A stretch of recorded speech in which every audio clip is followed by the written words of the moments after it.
तुम्ही पाहत आहात MCN न्यूज मराठी।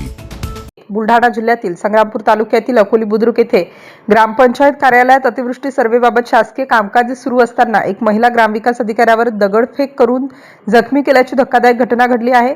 या प्रकरणी तामगाव पोलिसांनी आरोपी विरुद्ध विविध कलमान्वये गुन्हा दाखल करून आरोपीला अटक करण्यात आली आहे। तामगाव पोलीस ठाण्यात दाखल झालेल्या फिर्यादीनुसार ग्रामविकास अधिकारी कुमारी किरण केशव चांदेकर ह्या दिनांक 1 ऑगस्ट रोजीच्या दुपारी पंचायत समिती संग्रामपूर येथील इतर वरिष्ठ अधिकारी व इतर कर्मचाऱ्यांसमवेत अकोली ग्रामपंचायत कार्यालयात शासकीय कामकाज करत होत्या।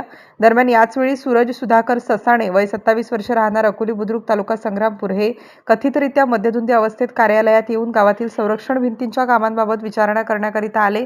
यावर माहिती सोमवारी देण्यात येईल असे सांगण्यात आलं। मात्र आरोपीने संतापून महिला ग्रामविकास अधिकारी यांना अश्लील शिवीगाळ करायला सुरुवात केली। यानंतर आरोपीने हातातील दगड ग्रामविकास अधिकाऱ्यांच्या डाव्या पायावर पंजावर फेकून मारल्याने डाव्या पायाच्या पंजावर दगड फेकून मारल्यामुळे त्या जखमी झाल्या। तसेच शासकीय कामात अडथळा निर्माण करून जीवे मारण्याची धमकी दिल्याचं त्यांनी फिर्यादीत नमूद केलेलं आहे। या प्रकरणी तामगाव पोलीस ठाण्यात सूरज सुधाकर ससाणे याच्या विरुद्ध विविध कलमान्वये गुन्हा दाखल करण्यात आला असून पोलिसांनी आरोपीला ताब्यात घेतलं असून पुढील तपास ठाणेदार श्रीकांत निचळ यांच्या मार्गदर्शनाखाली पोलीस उपनिरीक्षक विलास बोपटे हे करीत आहेत। रवींद्र शिरस्कार, प्रतिनिधी MCN न्यूज मराठी, संग्रामपूर।